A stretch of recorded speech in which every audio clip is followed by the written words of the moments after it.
Yi Cheng, now that you're here, come clean. How did you steal the Dragon Ridge Hallwood? Who are your accomplices? Where are the stolen artifacts now? Officer, I'm really not a Tomb Raider. I just wrote a novel about Dragon Ridge Hallwood. Writing a novel isn't a crime, is it? A novel? Huh. You won't give up until you face the facts. Shaoli, show him the evidence. I stared at the crime scene photos in my hand, my mind going blank with a bang. I couldn't help cursing under my breath. It couldn't really be this coincidental, could it? Even I was completely stunned. I traveled to this world, only wanting to be a safe copycat novelist. Who knew the things I wrote in my novel actually existed? Now I could never clear my name. Here's your chance to atone. It's been raining over there. The archaeological team can't carry equipment across the mountains. Do you have any good methods or shortcuts? If you tell us, I'll try to get you a reduced sentence. I shrugged.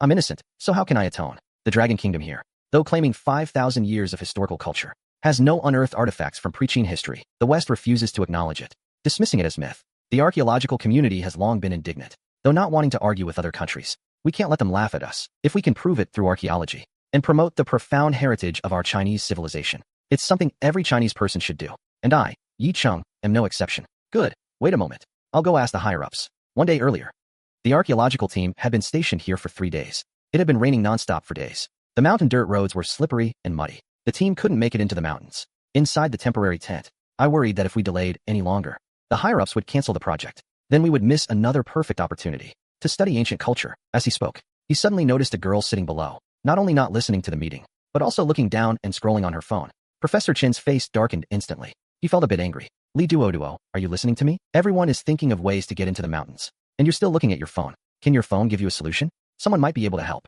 That person is Yi Cheng. Yi Cheng is a writer. He pioneered the tomb raiding genre in the country. The content of his novels is extremely realistic, giving a sense of immersion. Many people think it's not a novel, but his personal experience. The young people beside him chimed in, their tones full of agreement, saying that sometimes while reading the tent switch scene, they feared a zombie might jump out. Clearly, this group were all devoted fans of Yi Cheng. Professor, don't listen to their nonsense. I've been in archaeology for years, and I've never seen such things. You've worked a lifetime. Have you seen it? No, but I can't say absolutely not. The world is vast, and there are wonders of every kind. Maybe they do exist. If everything Yi Cheng wrote was fake, why was he arrested? It's just coincidence. Yi Cheng got lucky by accident, and happened to guess correctly. No, the sandalwood sword is rare enough. But how do you explain the human-faced fruits from the Western Zhou? Could that also be a coincidence? This person is no simpleton. He must have been there.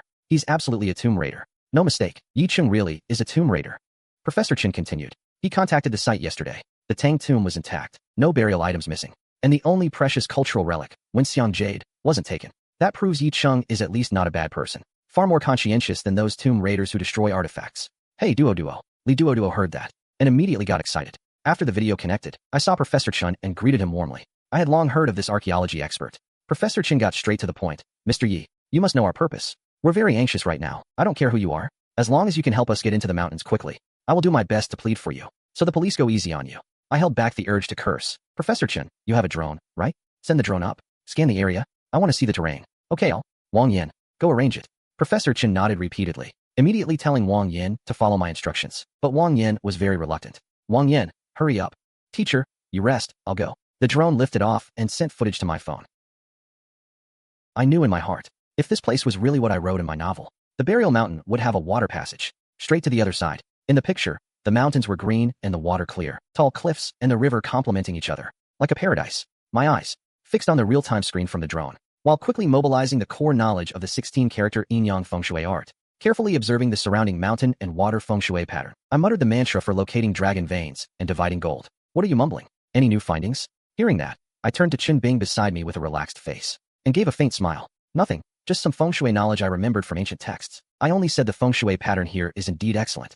Water dragon and earth dragon blend and nurture each other, mutually reinforcing. Whoever is buried here must be a person of great importance. Qin Bing finished listening, his face full of skepticism.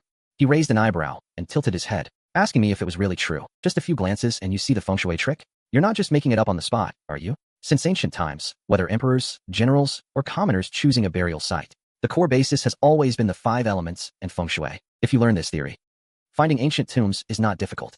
Professor Chen, who had been silently watching the screen, heard this, and immediately voiced his agreement. Selecting a site for ancient tombs is based on the 5 elements and feng shui. But this theory is obscure and difficult, and few throughout history have mastered it. Those who do master it achieve remarkable things. After saying that, Professor Chen immediately turned to look at me, curiosity and exploration in his eyes. He asked, From what Mr. Yi says, you have specialized research in this theory of 5 elements and feng shui. I need it for writing novels. So I looked up some ancient texts and studied a bit. Just a superficial understanding. Professor Chen let out an oh, and didn't take it seriously. Probably thinking that, by superficial understanding, I meant just reading a few books. Impossible to truly get started. Suddenly, I stared intently at the screen, having a new discovery. The picture showed the junction of 2 mountains. Immediately, I solemnly shouted for the drone to stop, telling Li Duoduo to quickly descend. Li Duoduo immediately responded and lowered the drone. When it reached the top of the mountain, everyone suddenly saw 2 mountains overlapping diagonally, the taller one just covering the shorter peak. From afar, they looked close together, but up close, there was a wide gap between them, with river water rushing through. Wang Yan and the others were stunned. They had never noticed this before. I, on the other hand, remained very calm. Wang Yan and the others were stunned. They had never noticed this before. I, on the other hand, appeared very calm. I told them to send the drone further along the water channel to take a look. Li Duoduo's voice was full of anticipation. Immediately piloted the drone forward through the gap between the 2 mountains. Up ahead, a mountain blocked the way. At the junction of mountain and water, there was actually a water cave that penetrated into the mountain. Seeing this, Wang Yan immediately excitedly told the drone to circle around behind the mountain. Li Duoduo responded at once, maneuvering the drone to the other side of the mountain. Only then did they see that there really was an exit on the other side of the mountain. The water cave ran completely through the entire mountain. Everyone got excited instantly. Professor Chen was so excited he rubbed his hands. He kept saying that with this water cave, they could easily transport equipment into the mountain. All the members of the archaeological team were thrilled. The system notified me that guiding the team to find the path was successful. Reward, Qilin Bloodline. I felt a warmth surge through my body, and my physical fitness skyrocketed. The outline of my bones became distinct. Unlimited power seemed to well up inside me. Chen Bing stared at me with a strange look and asked, "Another coincidence?" I nodded. Chen Bing rolled her eyes. On the other end of the line came Professor Chen's steady voice, tinged with excitement. "Mr. Yi, I really can't thank you enough. You've bought us precious time. Don't worry, I will definitely put in a good word for you to get you a reduced sentence." I was speechless, a black line across my forehead. This old man really did think I was a Tomb Raider. But I wasn't angry. I calmed my voice and spoke seriously. "Professor Chen, I have something I'm not sure I should say. Though this water cave is a shortcut, from a feng shui perspective, the waterway is surrounded by yin on all sides. It's a place where filth accumulates within a feng shui treasure land. If you go in rashly, you might encounter danger. I suggest you find some villagers nearby and ask about the situation." On the other end of the line, Professor Chen laughed heartily, unconcerned, his tone carrying a sense of scientific certainty and dismissiveness. He said, "Don't worry. Feng shui is something you can believe in, but you can't take it all at face value. We still need to discard the unscientific parts. Oh, and once again, I truly thank you from the bottom of my heart." Seeing that he was completely unmoved, I didn't waste any more breath trying to persuade him. I hung up the phone, helpless and resigned, then turned to look at Chen Bing, who was staring at me with a serious expression. I asked, properly and openly, "Officer Chen, I've helped you out now, so when exactly can I leave this place?" Chen Bing glanced at her wristwatch, then looked up at me. Her tone was calm, without a ripple. "Your suspicion hasn't been entirely cleared. According to regulations, we can detain you for 24 hours. Only 3 hours have passed so far. That means, if you really are innocent, you'll have to stay here for another 21 hours. I let out a heavy sigh. With a look of utter despair, I said helplessly, "Fine. Can I at least find a place to sleep now? I stayed up all last night, and I'm really exhausted." "All right. But we'll call you if any issues come up." Fine. Just let me get some sleep first." The archaeology team, having found the key route, immediately sprang into action. Professor Chen calmly organized everyone else to prepare sufficient supplies and equipment, ready to enter the mountain and the water cave. But after a moment's thought, he specifically instructed Wang Yan to send someone to a nearby village to ask around about the water cave. "Professor, what's there to ask about?" Wang Yan looked at Professor Chen in confusion, frowning as he spoke. "That Yi Cheng said the water cave has bad feng shui and might be dangerous." Professor Chen explained calmly. Wang Yan looked helpless, thinking that Yi Cheng finding the water cave was just luck, and he didn't believe in all that superstitious nonsense. There were already journalists stationed in the excavation area. When they learned that I had guided the team to find a shortcut, they immediately spotted a hot topic. They wrote and filed an article as fast as they could. The news shot up the trending list, sparking heated online discussion. Many people were demanding a live stream, wanting to see the scene. At the same time, the people Wang Yan had sent out to investigate also returned. I was waiting in the police station's break room for the archaeology team. News from that side came quickly. Inside the team's tent, Li Duoduo and the male student Zhang Yang rushed in frantically and anxiously reported what they'd learned about the water cave. After calming everyone down, Professor Chen asked why the villagers said that. There had to be a reason. Li Duoduo relayed to everyone a long-standing legend among the local villagers. They said the water cave hid rare treasures. From ancient times until now, countless people had entered looking for treasure, but none of those who went in ever came out. Over time, no one dared to enter the water cave anymore. Yi Cheng said the water cave's feng shui was bad, and there were unclean things. Is that true? Hearing this, Wang Yan, his face immediately darkened, was about to snap angrily. But Professor Chen raised his hand and stopped him. Captain Zhang ran in, panicked, shouting that all the young soldiers had lost contact. Professor Chen shot to his feet. Duoduo shrank back, whispering, "They weren't eaten too, were they?" Wang Yan immediately snapped. "Shut up." When the soldiers first went in, everything was normal. Then, a strange sound suddenly came over the radio, like a bell ringing. After that, we completely lost contact. Wang Yan questioned whether it was a signal problem. Captain Zhang said, "They were using military equipment that can communicate 500 meters underground. The signal was fine, but no one answered." A bone-chilling cold instantly crept up from the bottom of everyone's hearts. Immediately arranged for professional rescuers to go into the cave and save them. Make sure to tie a rope firmly to the back of the boat. If something goes wrong, pull the boat back at once. After receiving the order, Captain Zhang turned and went to make the arrangements. Inside the tent, everyone's faces turned grim. They had thought they'd found a perfect shortcut into the mountain. But now this unexpected trouble had arisen. Professor Chen furrowed his brow. He recalled Yi Cheng's earlier warning. Just then, news came. A bus slowly drove into the archaeology team's camp. Streamer Bing Bing, along with her livestream crew, under the guidance of staff, arrived at Professor Chen's tent. "Hello, Professor Chen. We came to do an archaeology live broadcast. We hope you'll allow it." "Sure, you can stream freely, as long as you don't interfere with the team's normal work. For other matters, talk to Wang Yan." Bing Bing then turned to Wang Yan and asked about Yi Cheng. "I heard it was under Yi Cheng's guidance that the team found the water cave into the mountain." Wang Yan was reluctant to admit it, but the facts were right there, so he could only nod. Just then, Captain Zhang came running in again, saying something else had happened. Bing Bing immediately had her team start the live stream. "What happened?" "The rescue team also lost contact. Wasn't a rope tied? Pull them out." Pulling didn't work. The rope broke. It was a nylon rope that can hold 1,000 kilograms. The break looks like it was chewed through by something. A chill once again enveloped everyone. Professor Chen, ignoring the heavy rain outside, immediately led the group out to check on the situation. Bing Bing grabbed Duoduo and asked what had happened. Once the live stream started, viewership skyrocketed. Duoduo recounted the whole story, saying that Yi Cheng had warned them earlier that the water cave was a place of filth. Duoduo explains the whole story, saying that Yi Cheng had warned earlier that the water cave was a place harboring filth and evil. Danger will come. He even said Yi Cheng could definitely solve the trouble. In the live stream, netizens reacted enthusiastically. Some urged to quickly invite Yi Cheng, curious about what was in the water cave. Some worried about the young soldier's safety. Others noticed. The opening of Yi Cheng's new novel was highly similar to this. At that moment, Yi Cheng was catching up on sleep at the police station. He was woken up. He took the phone Shin Bing handed him and understood the situation. Many people gathered by the river. A broken rope lay beside them. Dim emergency lights shone on Professor Chen's grim face. Several soldiers who had gone in first were trapped in the deep water cave, their fate unknown. No one could determine the situation inside the cave. Captain Zhang clenched his walkie-talkie, wanting to send more people in for rescue. But Professor Chen stopped him with a hand. He said in a low voice that they couldn't rashly send anyone in. They had to first figure out what happened inside. The group quickly decided to use a drone to scout the cave first. Duoduo held her breath, operating the drone to slowly fly into the water cave. The cave was pitch black. You couldn't see your hand in front of you.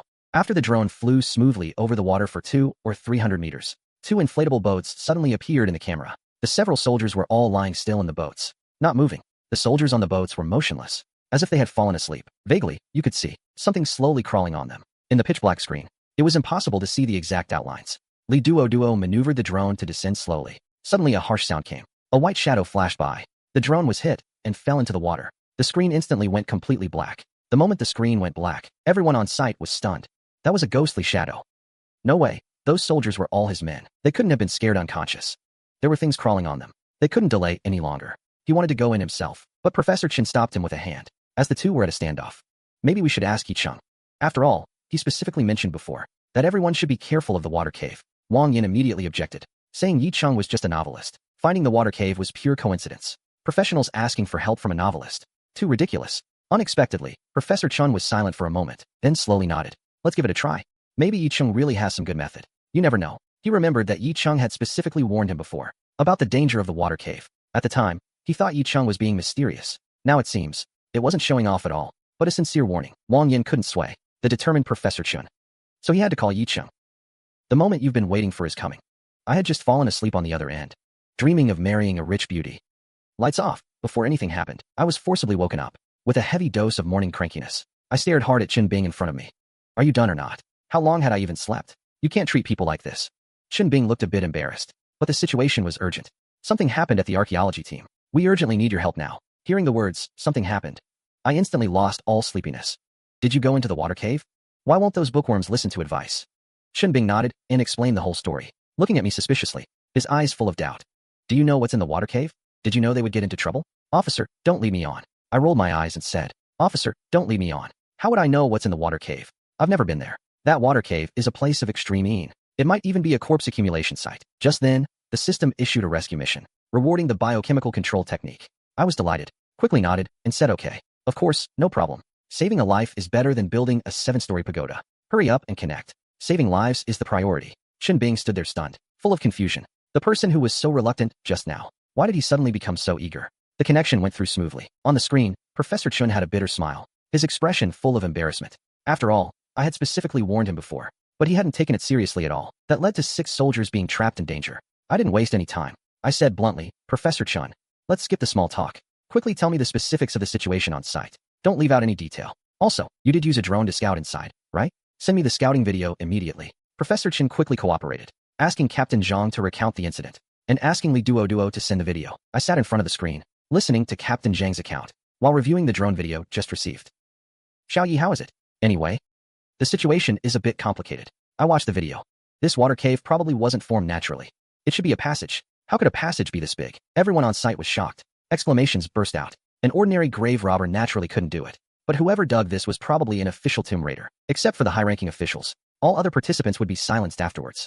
There are probably many corpses in this water cave. Most likely a corpse accumulation site. I continued. Those dark shadows crawling in the water in the video are probably corpse beetles. Corpse beetles are bloodthirsty by nature. Rescue must start immediately. Otherwise, those trapped soldiers could be in mortal danger at any moment. Everyone gasped, all stunned by my words. Only Wang Yin looked unconvinced, angrily accusing me of talking nonsense. He had never heard of such things. I wasn't angry at all. I just said to Wang Yin, Sir, I don't have time to argue with you now. Saving lives is the priority.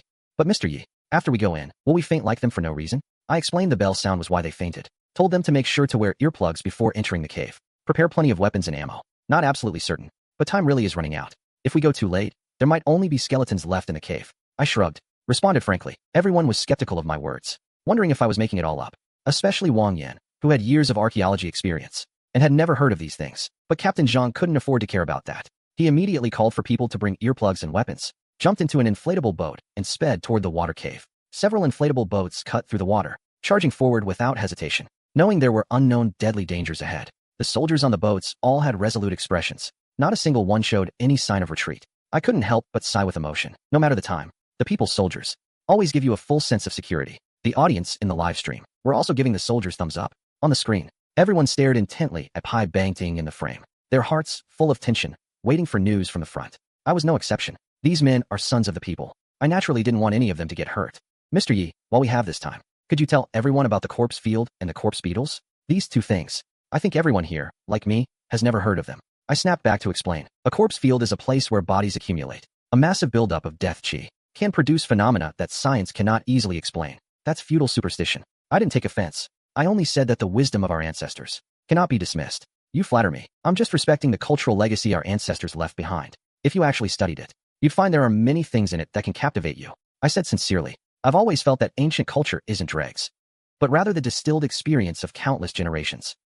Li Duoduo beside me looked at me with even brighter eyes. He was also a veteran enthusiast of ancient culture. Now hearing my words, his eyes were filled with awe. As if a light bulb had gone off, the live camera panned over. Wang Bingbing leaned forward slightly, holding the microphone. With a serious expression, she pressed on. What about the corpse beetles? As far as I know, in the current catalog of flora and fauna, there doesn't seem to be such a creature. I nodded lightly, and patiently explained that corpse transformation is a type of dragon lion. Strictly speaking, when the death chi of a corpse field reaches its peak, through eerie changes, a special species is born. I added further. They are several times larger than ordinary dragon lions, even tens or hundreds of times.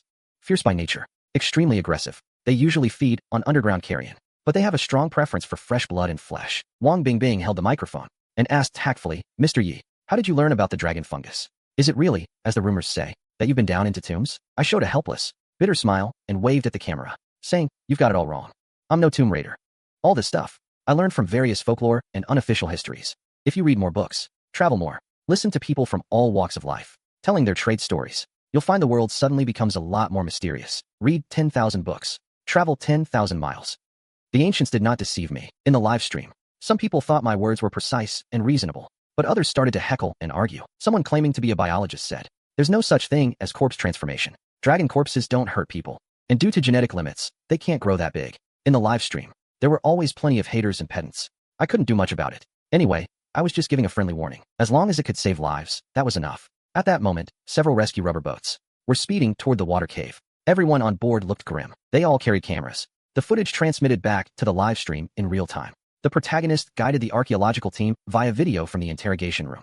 Wang Bingbing immediately had the staff set up a split screen. One side showed the live feed of me and the archaeology team. The other side showed the real-time feed of the rescue team.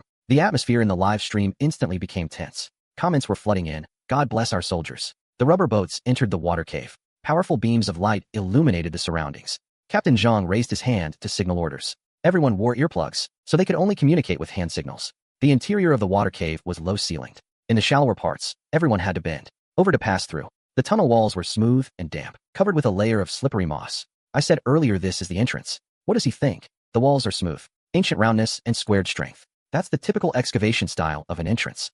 Absolutely unmistakable. He also marveled at my keen eyes, making the right call based on blurry images. In the live stream, some people praised me. Others started shouting that it was confirmed. In the interrogation room, Chunbin looked at me with even more suspicion. I could only feel helpless. But to obtain the method to neutralize the bio-threat, I had no other choice. The rubber boats pressed on. In the pitch-black water cave, a clinking sound suddenly came. Duoduo ran back to report. The tech department did an experiment with white mice. After removing the noise, out of 20 white mice, 15 fell asleep directly. 3 had eardrums ruptured. 2 showed no reaction. Professor Chen's expression toward me had completely changed. Whether or not I was a Tomb Raider, he now saw me as a talent. He was already talking about how to recruit me into the archaeology team. The live stream exploded, saying I was incredible. So many. Chen Bing was also holding his phone, watching the live rescue feed. He glanced casually at the rapidly scrolling comments. Seeing lines like, 10 girls want to marry me. He immediately shot me a glare. I looked completely innocent, having no idea what his problem was. Just then, a young soldier suddenly shouted, "Look!" Everyone who heard the shout felt their hearts leap into their throats. The real-time footage of the rescue team inside the water cave soon came back. In the deep, murky water cave, 2 rubber boats were jammed against the slippery rock walls. Several young soldiers lay motionless in the boats, their bodies bloody and mangled, with some dark, indistinct things crawling on them. Those dark, indistinct things, the smallest were the size of a fist, with sharp, jagged fangs, and they were still tearing at the soldiers' exposed skin. Beneath the cold, murky water, more of the same were frantically climbing onto the boats. The live stream comments exploded instantly. Captain Zhang, who was leading the team, had eyes that turned bloodshot, filled with barely contained fury. Captain Zhang waved his hand sharply, and suddenly gunfire erupted on the shore. Those corpse beetles swarming in burst apart on impact. The murky water surface was covered with severed limbs and a putrid green liquid that stung the nose. While maintaining the suppressive fire, other team members rushed forward without hesitation to save their trapped and wounded comrades. "Captain, there's a big one over there." Without a second word, Captain Zhang aimed into the cold, murky water and fired a burst. A calf-sized, giant corpse beetle, as big as a calf, was turned into a sieve full of holes. The team immediately used a thick rope net to haul it up. Then Captain Zhang ordered everyone to retreat quickly. The corpse beetles in the deep water cave did not follow. They clustered together, frantically devouring their own dead. On the shore, Professor Chun and the others waited anxiously, on edge. Several wounded soldiers were carried off the rescue boats one by one, their bodies bitten and mangled. The cold wounds had turned black, but fortunately, everyone was still alive. The accompanying medical staff were about to treat the wounded soldiers. I immediately stood up and shouted, "No, absolutely cannot send them to the hospital. The nearest proper hospital is a 2 to 3 hour drive away. They're infected with corpse poison. They can't last that long." Everyone present heard this and couldn't hide their deep shock. From the start of this incident until now, every word I said had come true. No one dared take it lightly. Do you know medicine? I don't know medicine. But those corpse beetles, feeding for years on cold, damp underground rotting corpses, have accumulated an extremely large amount of deadly, highly toxic corpse venom inside their bodies. The wounds of the people here weren't fatal initially, but once that corpse venom fully enters the heart and lungs, even the gods couldn't save them. Right now, the most critical and important thing is to quickly draw the damp toxin out of their bodies. Human lives are at stake. We absolutely cannot lose our composure and let us just mess around recklessly. If I found out that all this, the medical staff here had completely confirmed me as some kind of all-powerful miracle man, I'd definitely be even more frustrated. But right now, I'm in a pretty good mood. Those wounded soldiers had barely escaped. I immediately got the exclusive biochemical suppression technique. A ton of new stuff popped into my head, all instantly integrated and understood. I took a quick look and couldn't help but stare in amazement. No wonder they said that apart from 5 elements Fengshui, the moving mountain Taoists were the strongest among the 4 major schools. This biochemical suppression technique is practically a marvel of creation. The crowd on the riverbank had just seen off the medical team, and now they all surrounded the huge stone turtle that had just been hauled up. It was about the size of a calf. Its pincers stronger than a pair of pliers. Its hard shell glistened with a cold, black gold light. On its membrane body, several bullet holes were steadily oozing thick green fluid, the stench of rotting flesh unbearable. "Professor Chen, have you ever seen anything like this?" I've lived most of my life, and I've never heard of such a thing. But Chunbing kept staring at me meaningfully from the side. This bizarre creature. Did you learn about it beforehand? From books you've read in the past? I calmly nodded. There was no need to lie about this. When I traveled to the countryside before, I happened to come across an old notebook recording grave robbing experiences, and it had detailed records about corpse beetles. Really? His face was full of doubt, his light tone carrying undisguised disbelief. Of course it's true. After everything that's happened, you're not still suspecting I'm a tomb raider, are you? He rolled his eyes dramatically. I didn't feel like dwelling on that topic either. The more I explained, the harder it was to clear things up. I turned to the livestream camera and spoke seriously, warning everyone watching to be very careful. If I'm not mistaken, the eerie bell sounds in the water cave come from these corpse beetles. And look at its hard tail. Completely different from ordinary corpse beetles. It's very likely been artificially modified. Better get rid of it quickly. Wang Yin beside him laughed again at that, his face full of disbelief. He spoke mockingly. According to you, this corpse beetle has been alive for 1,000 years. Stone turtles have very short lifespans. Even if they mutate, they can't live that long. With ancient people's level of skill, modifying bugs is a pipe dream. Don't underestimate the ancients. A lot of things they passed down for thousands of years, modern people still can't replicate. For example, the wooden ox and gliding horse, Lu Ban's flying bird. No power source, yet they could stay in the sky for days without falling. Tell me, can people nowadays easily make those? At those words, everyone on the spot was left speechless. Only Duoduo stood at the edge of the crowd, her round eyes wide open, staring curiously at the tail of the corpse beetle. She looked serious, as if she actually believed every word I said. You're Duoduo, right? I took the initiative to call her. She froze at first, then nodded eagerly, overjoyed, so excited she didn't know what to do with herself, her hands fluttering uncertainly. I smiled and said to her sincerely, "Thank you for the sticky rice. It should save those poisoned soldiers. It's nothing. Just lucky timing." Looking at this shy little girl, I found her rather interesting. You don't see such innocent, simple girls often these days. The smile had barely left my face when right then, Wang Yin received an urgent phone call. His expression instantly turned strange. "Professor, the medical staff say the sticky rice treatment is remarkably effective. All the soldiers are out of danger." Professor Chen's heart tightened. He'd thought something had happened to the poisoned young soldiers. Reading the rescue report from the front line, he was overjoyed. Wang Yin had earlier been the one most skeptical of Yi Cheng. Now, with a complicated expression, he nodded solemnly, confirming the news that Yi Cheng's method had saved lives was true. Soon, the news spread throughout the entire archaeological camp. Everyone showed shock on their faces. Yi Cheng's sticky rice detox method saved the lives of those trapped young soldiers. Wang Bingbing stood before the frontline camera, her tone serious and respectful as she addressed the online audience. The livestream chat instantly exploded. A barrage of comments flooded in saying Yi Cheng had saved 6 lives. Boundless merit. Some viewers also said Li Duoduo was the real hero this time. Li Duoduo, upon hearing the news that the frontline soldiers were safe, immediately broke into a relieved and bright, happy smile. She hurried over to the huge stone turtle, much bolder now, and precisely aimed at the weak joint of the corpse beetle. Taking a deep breath, she gripped the shovel and stabbed down hard. A clean thrust. The shell of the corpse beetle was incredibly hard, but the joints of its body were very soft. A dull thud was heard, and stinking green fluid gushed out instantly. The corpse beetle snapped clean in two, and a hexagonal bell fell from its belly. The bell was made of bronze, covered with intricate patterns, the size of a fist. It was even still attached to a section of intestine from the upper body. Professor Chen's eyes lit up. Excited, he moved forward to examine the unusual bell. Watch out! A jingling sound suddenly came. The bell started shaking on its own, emitting a crisp and eerie ringing. Captain Zhang had no time to react, but raised his foot and stomped hard. The bell shattered instantly, and out crawled a huge centipede. Seeing this horrifying sight, everyone on the spot stood stunned, mouths agape. Only Yi Cheng remained standing calmly. Shen Bing, his face full of shock, came over and asked Yi Cheng, "Was this corpse beetle really artificially modified?" Yi Cheng nodded slowly. "Apparently so. This is a perfect symbiotic system. What the corpse beetle eats becomes food for the centipede. When the centipede gets hungry, it shakes the bell to urge the corpse beetle to go out and feed. The two coexist in symbiosis, able to live for an extremely long time, guarding this place all along, to keep tomb raiders out. The wisdom of the ancients far exceeds our imagination. We still understand far too little about ancient culture.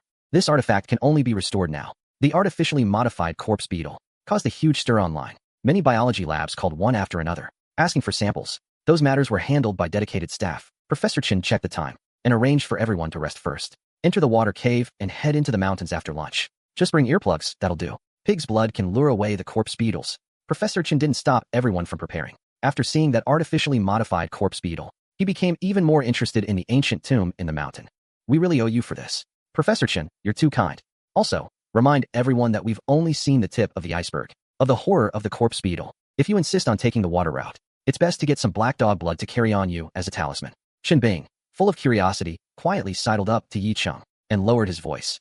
"You specifically asked everyone to bring black dog blood. Is there something new you haven't told us yet?" Yi Cheng sighed inwardly. After all, the man is a professional police officer. His power of observation is far too detailed. That's right. Remember in the first video, that fleeting white shadow? His face suddenly changed. His eyes churned with barely concealed shock and fear. His body tensed slightly. He quickly asked me, "Are you saying that drifting white shadow is a ghost?" I didn't say that. You guessed it yourself. The bodies of Junior Brother G were extremely numerous. The death energy was thick and heavy. It would form a special magnetic field. Certain energies or substances within this cold, special magnetic field slowly converge together, eventually forming a kind of eerie thing that modern science cannot explain. The ancients called this special existence a May. Professor Chen, will they still be in danger after going in? I helplessly spread my hands. How would I know? But even if there really is something weird, they brought enough black dog blood. Shouldn't be a problem. The archaeological team quickly got ready. A dozen rubber boats were launched steadily in turn. Captain Zhang took the lead. Everyone was fully armed. Earplugs were stuffed in their ears. The boat convoy slowly entered the deep water cave. The beams of high-powered flashlights lit up the cave brightly. The journey went very smoothly. Occasionally a corpse beetle swam quickly past in the water. Captain Zhang would immediately scatter pig blood to lure them away. Soon, eerie ghost fire appeared ahead. Archaeologists knew that was spirit fire. They weren't too scared. The boat continued gliding steadily forward. Soon after the boat moved forward, the space ahead suddenly opened up, becoming a huge cavern. Water from several surrounding water caves converged here, flowing into a large river beside it. On the shallows of both sides of the river were greenish, rotting corpses. Human and animal bodies were completely indistinguishable. Further in was a neatly arranged row of skulls, clearly placed there by human hands. The corpses by the riverbank were much more chaotic, with all kinds of twisted postures, probably washed over by the current. Most were rotted beyond recognition. The bodies were covered in a layer of gray film, like plastic wrap. From time to time, fist-sized corpse beetles crawled out of the corpses' mouths. The small ones tried to get close, only to be bitten and eaten by the big ones. The sight made everyone's scalp tingle. Several young team members couldn't handle the shock, leaned over the boat, and vomited. The archaeological team turned a corner and ran into disgusting corpses everywhere. It really nauseated everyone. Even old-timers like Professor Chen and Wang Yan were a bit shocked. Xiao Chun and the others had already thrown up badly. Li Duoduo and Wang Bingbing were also dry heaving. The live broadcast room instantly exploded. Everyone said that Yi God had hit the mark again. This is what he called Junior Brother G. Bingbing, fighting back the overwhelming nausea, spoke to the camera. This should be the Junior Brother pit that Yi Cheng mentioned. According to Yi Cheng's account, these are likely laborers on the ancient official road, who were executed after digging the tomb, and left here. I've changed my mind. More and more I think Yi Cheng might actually be a tomb raider. Too many coincidences. Only a fool would believe it. Professor Chen stood by the boat, his brow slightly furrowed. This man not only knows Fengshui and occult arts, he also knows about many rare curiosities that even we don't know about. He kept wondering, could Yi Cheng be the legendary Touch the Gold captain? Are the records in those unofficial histories true? Professor Chen said, the history of the Dragon Kingdom has severe gaps. Many things cannot be verified. If Yi Cheng really is a Touch the Gold captain, it would be a great boon to the archaeological team. He could help find ancient tombs and reduce casualties. Soon everyone arrived before the ancient tomb. Captain Zhang asked if they should go down and look. Professor Chen waved his hand to continue forward. Around the bend, a white-robed figure appeared. Everyone was mesmerized. Yi Cheng noticed that only Li Duoduo was unaffected. He shouted, Li Duoduo, splash him with black dog blood. Li Duoduo, quickly splash him with black dog blood. Hearing my words, Li Duoduo fumbled to unscrew the cap, plucked up her courage and hurled it hard at the white shadow. The stinking black dog blood instantly drenched the white shadow. A piercing shriek exploded directly in everyone's mind. Thick black smoke immediately billowed from the white shadow. Everyone on site shuddered, snapping back to their senses instantly. In the damp, cold water cave, Captain Zhang quickly holstered his gun. Professor Chen also hurriedly stepped back a few paces, creating a safe distance. Don't just stand there. Go now. Don't look back, any of you. Remember, absolutely do not look back. Run. Who dared to linger? They hastily quickened their pace, pushing forward with all their might. Everyone sprinted all the way, not daring to stop. Only when they had completely left the cold water cave and stood out in the wind and rain, cold sweat still poured down their backs. What the hell was that white shadow? So evil. How should I know? I'm afraid we'll have to ask Yi Cheng. Everyone immediately crowded around, holding their breath. That was a May, an aggregate of resentful thoughts. It's similar to a special magnetic field. The moment you stared at it, you were affected by that field, like being put into a deep hypnotic trance. That's why you acted abnormally. Fortunately, Li Duoduo used black dog blood to temporarily break the May's magnetic field, snapping you back in time. After hearing this, everyone looked at Li Duoduo with grateful eyes. Once again, she had kept her head and saved everyone's lives. Those who had doubted whether black dog blood would work now admired me even more profoundly. After the archaeological team left, the cold, clear system voice slowly rang in my mind again. Ding. Guided the archaeological team to safety, reward skill. Thunder-Listening to identify blood. I was overjoyed on the spot. I felt my hearing had become exponentially sharper. Sitting in the interrogation room, I could almost clearly hear everyone talking, upstairs and downstairs. All kinds of sounds formed a three-dimensional map in his head. Using only sound, He could reconstruct the entire layout of the police station. Awesome. I clenched my fist, unable to suppress the smile on my lips. I was so excited I nearly jumped up right then. Chen Bing frowned, looking at me with a strange expression. I'm happy they got out safely. Really? Hey, why are you so happy?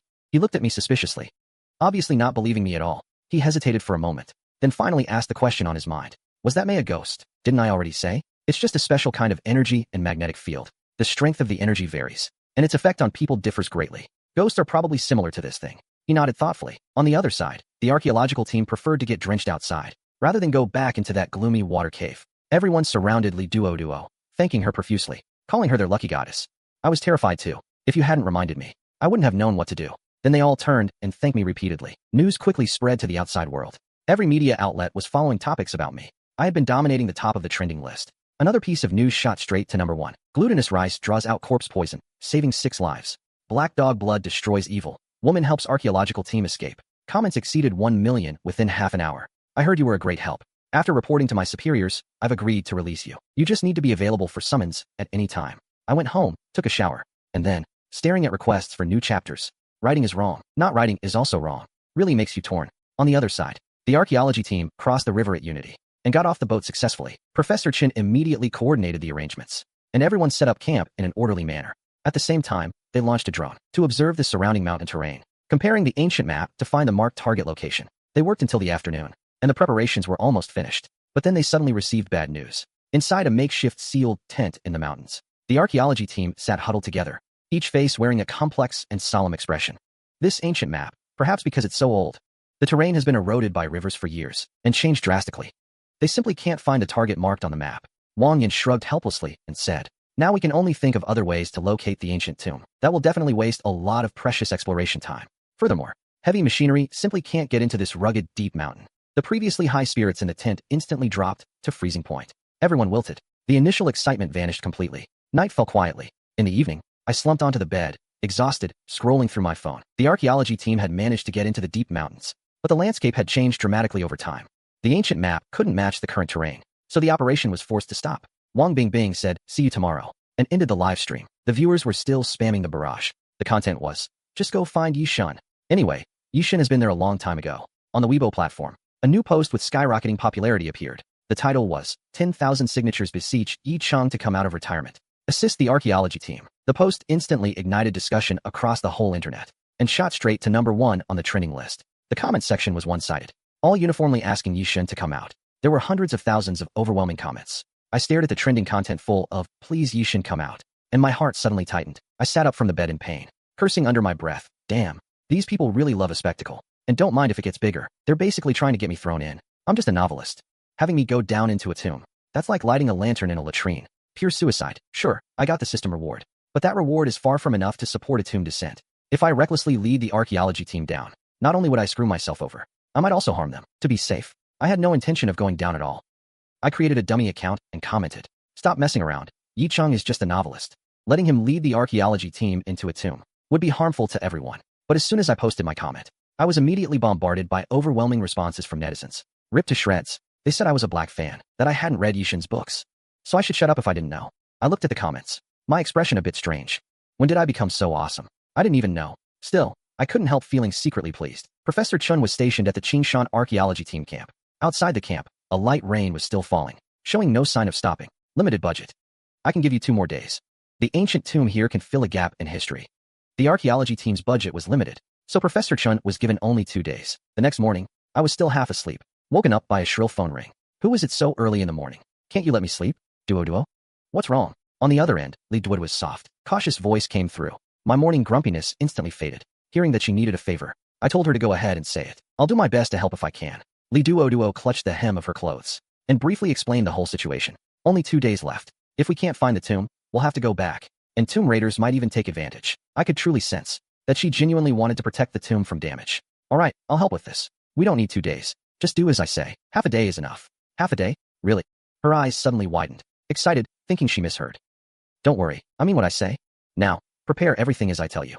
Okay, you talk, I'll remember. No need to call me Teacher Yi. We're about the same age. Just call me Yi Chang. At the archaeology team's camp, there was a morning chill. Early in the morning, everyone was washing up and eating breakfast outside the tents. Professor Chen, good news. Brother Yi has a way to help us find the tomb. Wang Yin was holding a cup of hot water, choking and coughing on the spot. Professor Chen heard and came out excitedly. He had heavy dark circles under his eyes, looking especially haggard, clearly not having slept all night. Really? Brother Yi himself? He guaranteed that if we follow his instructions, we can pinpoint the location in half a day at most.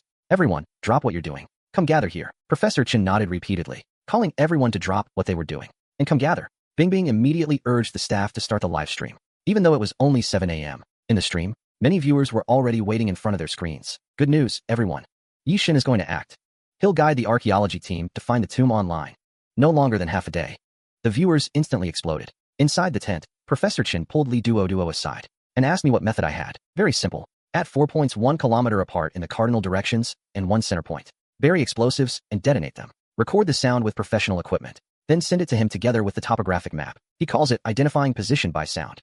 It can locate the tomb and even sketch the approximate layout of the underground tomb. Wang Yin immediately frowned, saying this was pure nonsense. Find a tomb just by listening to sound. Then what do they need us professionals for? We don't have any other good options. Might as well give it a try. Won't take half a day to confirm if it works. If Yi Cheng is really that capable, then just make the rain stop. Teacher, that's just arguing for the sake of arguing.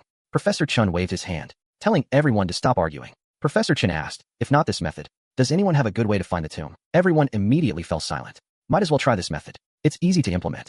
There are many extraordinary people in the Dragon Kingdom. Professor Chen nodded, telling Captain Zhang to arrange it. Captain Zhang also wanted to see if there really was such a remarkable person in the world. Several professionally trained soldiers buried the explosives at the designated spots in just 1 hour. Li Duoduo borrowed professional recording equipment and placed it at each detonation point to ensure high-fidelity sound. At 9 a.m., all preparations were complete. The 5 blast points were detonated in sequence. Li Duoduo obtained the recordings and sent the data to me. I replied, I'll get back to you in half an hour. And so the archaeology team began to wait, holding their breath, standing right there. My heart full of anxiety, I quietly began to wait. The unearthing of an ancient tomb is not just an archaeological victory, but also a completion of Dragon Kingdom culture. It can boost national confidence and influence. I got up this morning, had nothing to do, so I casually opened the live stream. Seeing the people on the screen, both disbelieving and somewhat expectant, I couldn't help secretly smiling to myself. This skill of identifying positions by sound, in the past, I myself would never have believed it. But ever since I got the system reward, the ability to identify tombs by listening to thunder, this matter has become completely foolproof. I raised my hand and carefully locked all the doors and windows in the room. I took the pre-prepared survey topographical map, printed it out in full, grabbed a pen and blank paper, and walked straight to the bathroom. This place has the best soundproofing and is the quietest in the entire house. I clicked on the first recording. A muffled explosion sound came through immediately. I instantly held my breath and focused, quietly capturing every subtle sound. The explosion sounds entering my ears transformed into clear, tangible sound waves in my brain, layer by layer penetrating the thick ground surface, straight into the deep underground. I could clearly perceive the shape of the underground structure of the entire area. Even the precise location of tiny mouse holes could be accurately determined. I randomly raised my hand and quickly sketched on the paper. Just a few minutes passed. I pressed the play button, released the second explosion sound. Comparing with the underground structure I sensed in my mind, I drew another map. Just like that, I drew 4 fragmentary maps in succession, firmly memorizing all the details. Finally, I played the explosion sound from the central location and drew a complete core structure map. A full half-hour passed. I finally completed the entire underground structural drawing work. The underground situation was really too complex. Crooked pits everywhere, interwoven with narrow passageways. That's why it took so much extra time. I carefully marked every specific location on the map, stood up and stretched my stiff, aching back. I leaned against the bed, looked down at the intricately complex, complete hand-drawn map in front of me, and couldn't help clicking my tongue in amazement. The underground actually was an extremely rare wood-in-wood nested structure. Fortunately, I deliberately slowed down the pace at every step, drawing slowly. Otherwise, this bizarre situation would truly be impossible to explain. At the other side, the archaeological team's survey site was already waiting anxiously. A full half-hour had passed, and they still hadn't received any news from me. Half an hour now? How come there's still no news? Yeah, nothing's happened, has it? Someone couldn't help gathering together, starting to whisper and murmur. Li Duoduo kept raising her hand to check the time on the screen, yet didn't dare to send a message urging me. Everyone, a little more patience. In the online live stream room, countless viewers had also long grown impatient. Some kept sending bullet comments, saying they deliberately skipped work, just to stay in front of the screen waiting for the final result. Just then, Li Duoduo's phone suddenly rang urgently. She quickly picked up the phone and opened it, seeing it was a new message from me. Her fingertips trembled slightly, and she tapped the voice note I sent. Sorry about that. The terrain down there was really too complex. Took a lot more time, but fortunately, it's done. I'll send you the map. All the places that need marking are marked. Just follow the map and search. Li Duoduo's phone rang urgently again. I sent the complete hand-drawn underground palace structural sketch quickly over. Everyone at the archaeological survey site immediately gathered around. I marked coffin sequence around the main tomb chamber, a kind of maze. Behind it, I marked dove occupies magpie's nest. Professor Chen stood by the edge of the pit at the archaeological site. Lost in thought, he slowly opened his mouth and said, "It seems this ancient tomb is not simple. It most likely hides unknown secrets inside." His curiosity about this mysterious ancient tomb at that moment grew heavier and heavier. I had just set the homemade dishes on the table when a crisp system notification sound suddenly rang in my head. A clear ding sounded in my mind. The system notified me that the archaeological team successfully found the ancient tomb. Reward: complete detailed explanation of ancient and modern characters. My heart suddenly surged with wild joy. From now on, there will be no characters I don't recognize. Although this reward doesn't enhance hard power, it is an extremely critical aid. In a 1,000-year-old ancient tomb, there is usually a complete stone epitaph engraved. As long as you can directly read the ancient characters on it, you can quickly and accurately determine the true identity of the tomb owner. Just then, my phone suddenly rang. It was a video call from Duoduo. After I answered, her delicate and pretty face immediately appeared in the lens. This girl has lively eyes and brows, a clean temperament. Truly, the more you look, the more pleasing she is. Duoduo in trouble again. I was in a pretty good mood right then. Brother Yi, you guessed right again. At the exact location you pinpointed, we dug more than 6 meters, and then we actually dug up blood. Take a look. None of us know what this is about. None of us know what this is about. Take a look quick. Down there, a dazzling patch of bright red, as if repeatedly drenched with fresh blood. The protective shelter at the archaeological site was already firmly set up. A wide dirt pit, a good 5 or 6 meters square. Professor Chen and others quickly rushed to the edge of the pit. After clearly seeing the situation at the bottom, they all collectively sucked in a breath of cold air. Xiao Chun was so scared his face turned pale, his whole body stiff. Li Duoduo and Wang Bingbing instantly got goosebumps. Professor Chen had been doing archaeology for so many years, had entered no less than 50 or 100 tombs, and had never seen such a bizarre situation. Captain Zhang stood by the leg pit, unable to decide. So he quickly called over the experienced Professor Chen. Professor Chen also dared not rashly order action. He had suffered a loss in the water cave before, almost costing several young soldiers their lives. Someone at the scene suggested, "Let's ask Yi Cheng for advice. Maybe he knows." This time Wang Yin did not stop it either. Meanwhile, in the archaeology live stream, the number of online viewers had already exceeded 60 million. The entire internet was anxiously waiting for the final excavation result. Seeing this eerie scene of blood seeping at the pit bottom, netizens were all frightened. Some spammed comments saying it was too sinister. Others shouted to quickly consult the night god. I stared at the bright red in the phone lens, my brows tightly furrowed. After the video connected, I could clearly see a glaring patch of bright red at the pit bottom, as if a huge pool of blood was hidden below. A gate to hell. The people around didn't even dare to breathe. The live stream quieted down a lot. Blood. I was filled with bewilderment. How could blood come out of the ground? I leaned closer to the phone to look. Below was a stretch of bright red, appearing extremely eerie. Captain Zhang immediately arranged for people to continue digging downward. Everyone be careful. Don't damage anything. Whoever breaks it gets locked up. Professor Chen, why are there only skulls here? The people below immediately treated them like rare treasures. Operating carefully, Professor Chen smiled, raised his hand to signal. The noisy excavation site instantly fell silent. Let me explain. The ancients were superstitious by nature, especially during the Warring States period. After nobles were buried, they used human heads as sacrifices to heaven, begging for the protection of immortals. The bodies were used to worship the surrounding ghosts and gods, asking that the dead not disturb the peace of the living world. He continued in a deep voice, addressing the gathered crowd. The placement of the sacrificial skulls and bodies has always corresponded to each other. Now that we've dug up the human heads used for the sky sacrifice here, the area below should be the coarse sacrificial hall of this ancient tomb. Hearing this, Bing Bing immediately turned her head, looking at Professor Chen beside her with great anticipation. Professor Chen gave Bing Bing a solemn nod. I couldn't have said it better myself.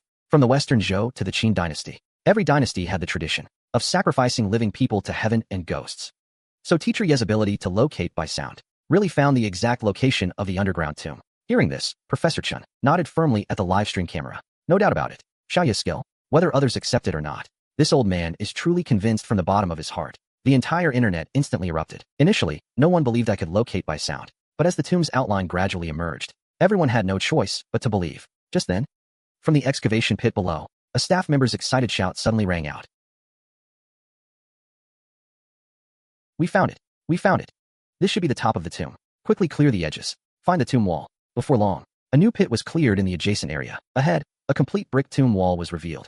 The bricks were neat and orderly. This is the tomb wall. Seeing this, Wang Yan excitedly jumped down, gently caressing the rough, cold wall with his hand. Professor Chen was immensely excited inside. Finally, he wouldn't have to worry about any more gossip from the Archaeological Association. Bing Bing immediately said excitedly to the livestream camera, "The moment of miracle has arrived. Teacher Yi has once again demonstrated his extraordinary ability." The related trending topics instantly exploded. The comment section was filled with "Yi God is awesome.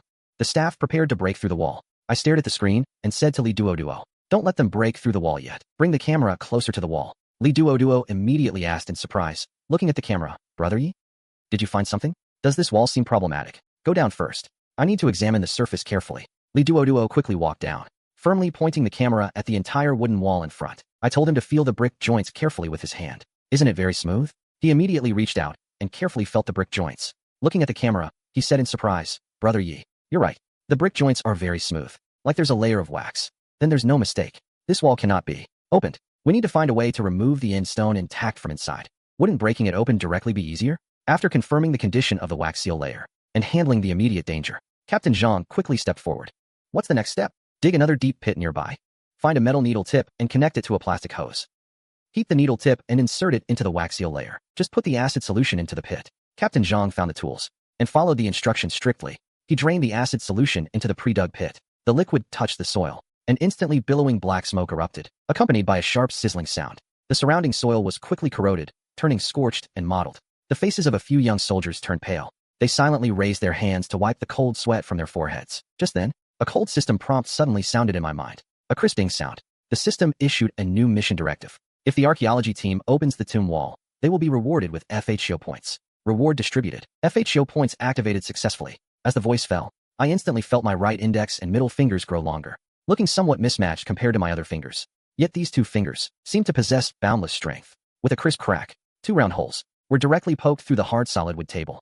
Not only that, but these two fingers also became exceptionally sensitive. Gently touching the wall, I could feel the subtle vibrations inside the wall. I found a combination lock.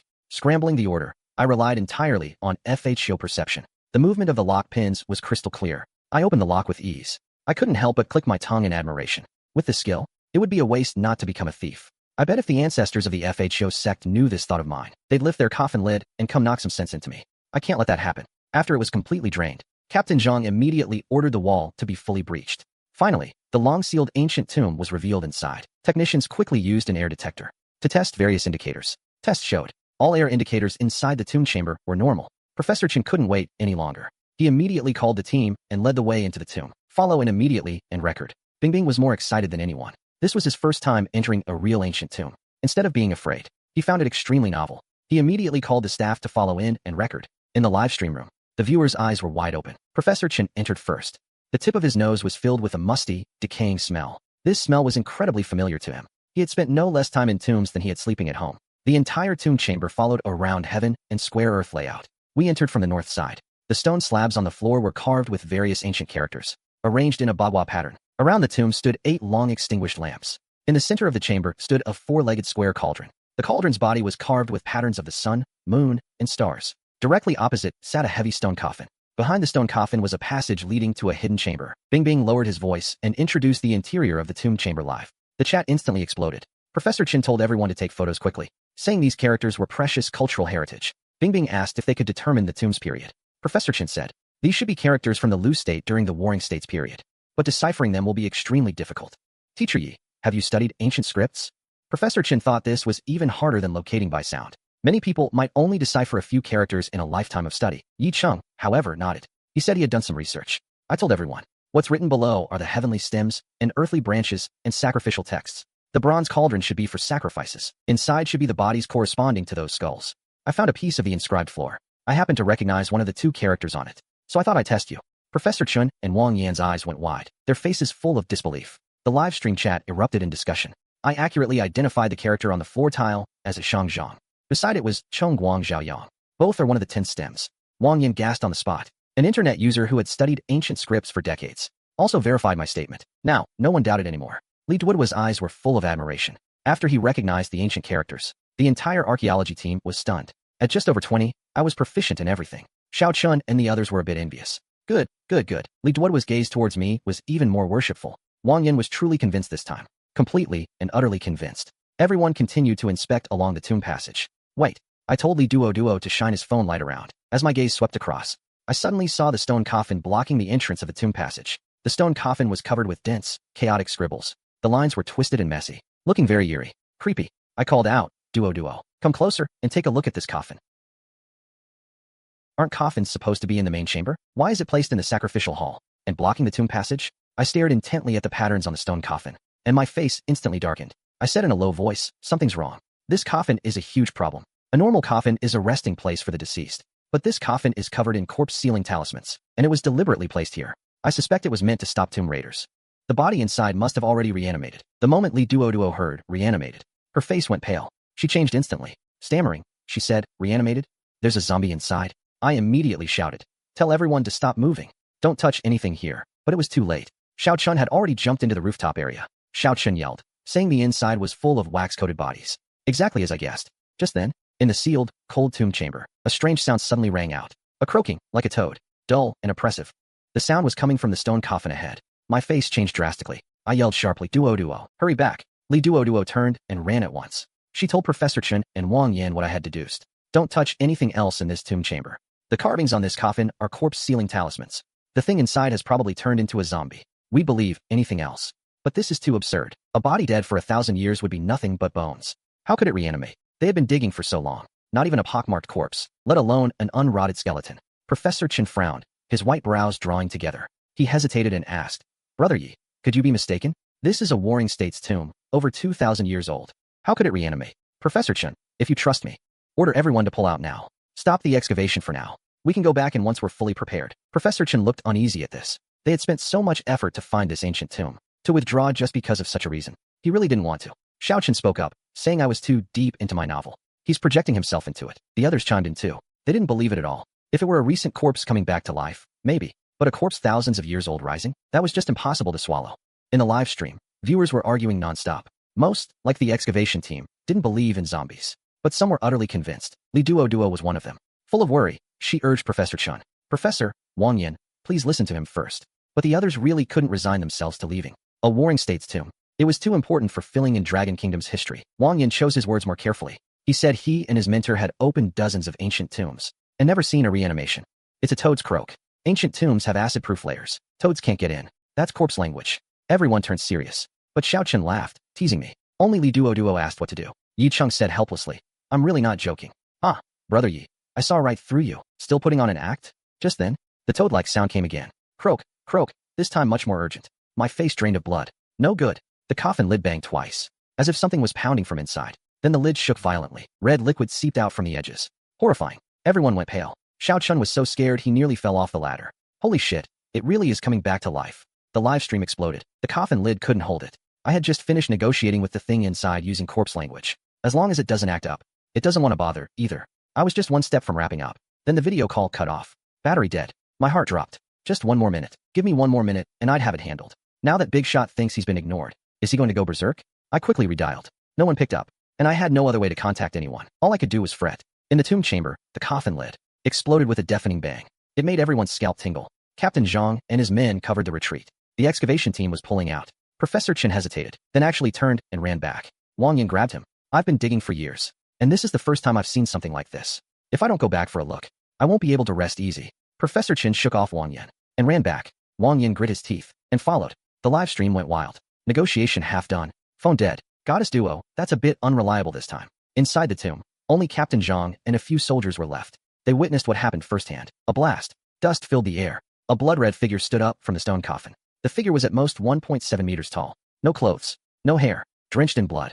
Thick blood dripped down steadily. Its face was a mess of flesh and blood. Only two hollow eye sockets glared fiercely at everyone, but it looked like an ancient beast, radiating murderous intent. Captain Zhang gasped. Yi Shen was right. It really did reanimate.